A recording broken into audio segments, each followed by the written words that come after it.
Ikhwati ibadallah, craignez Allah une fois de plus. Que personne n'accepte de mourir jusqu'à ce qu'il soit soumis à Allah comme il se doit. Chers frères et sœurs dans la foi, nous avons préparé juste un seul verset qui se trouve dans Surat Abasa, où Allah le Très-Haut nous dit: rappelez-vous le jour où l'homme va fuir son frère. Rappelez-vous du terreur de ce jour-là, où l'homme va fuir son propre frère. Non seulement ça, il va aussi fuir sa propre maman qu'il a mise au monde.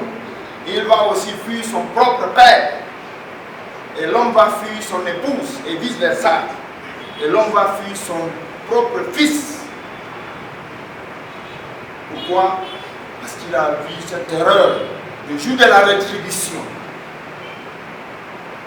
Ici, le verset dont nous vivons nous reconfirme que certes, ce qu'a dit Dieu, c'est vrai. Il n'y a même pas de doute. Parce que nous voici, nous vivons déjà à cause de cette maladie du coronavirus. C'est déjà cette petite résurrection. Pourquoi? Parce que on n'arrive plus à se rapprocher. On n'arrive plus à se serrer les mains. Subhanallah. C'est le conseil qu'a donné les médecins. On doit respecter. Chacun de nous a peur de l'autre. C'est déjà la petite résurrection. Chacun a peur de son frère. Personne n'a confiance à l'autre. Tout le monde doute de l'autre. Voyez-vous que une épouse soit attaquée de cette maladie, vous croyez que son mari viendra l'entretenir comme il le faut? Jamais. Il va chercher seulement les dignes de ce travail. Les médecins. C'est à eux qu'on va laisser toute cette charge, tout ce fardeau. Son mari ne peut plus rien, il va se sauver. Parce qu'en leur rapprochant, il risque d'être contaminé. C'est vice-versa, c'est la même chose aussi pour la femme. Et c'est la même chose même si c'est ta maman. Ici, ça nous confirme que certainement, le jour de la rétribution, chacun va se chercher. Il n'y a pas de doute.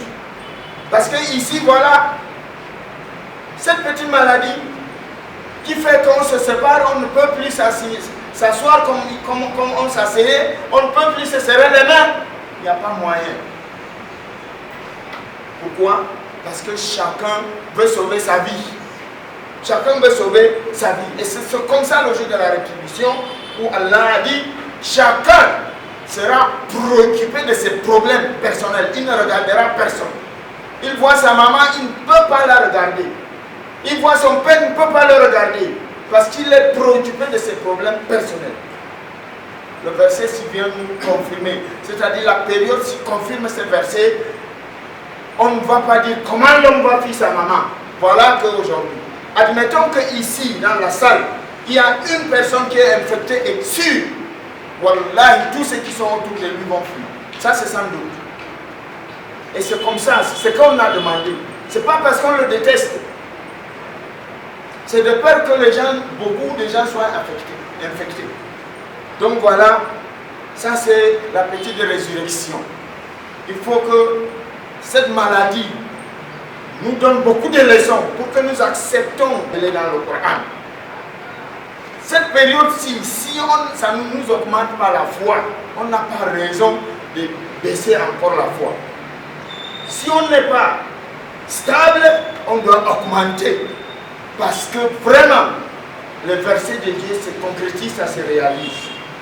Donc, chers frères et sœurs, faites beaucoup des invocations. Demandez à Allah de vous préserver de ce virus, de nous préserver tous en faisant beaucoup des invocations, en disant Bismillahilladzi la yadurru ma'a ismihi shay'un fil ardi wa la fis sama' wa huwa as-sami'ul 'alim, 3 fois le matin et 3 fois le soir, et on dit Allahumma inni a'udhu bika min al-barasi wal jununi wal qidami wa min sayyi'il asqami. On lit ces invocations même 3 fois chaque fois, le matin et le soir, en demandant à Allah de nous préserver, et Inch'Allah, on sera préservé. On sera préservé. Donc, enseigner comme l'hygiène, tout ce qu'on nous a enseigné, faisons à la mesure de notre capacité. On ne doit pas être des têtus. ou bien déjà, moi je fais tout. Non, faites attention. Respectez les règles d'hygiène qu'on vous a enseignées, parce que ça fait partie des asbab. Tu prends les causes. qu'Allah nous préserve, qu'Allah nous pardonne le passé, qu'Allah fasse que nous soyons tous échappés de cette maladie. Ceux qui sont déjà infectés, que la guérison, qu'Allah les accorde la guérison. Et ceux qui ne sont pas infectés, qu'Allah les préserve. سبحانك اللهم وبحمدك نشهد ان لا اله الا انت رب العزه عما يصفون وسلام على المرسلين والحمد لله رب العالمين.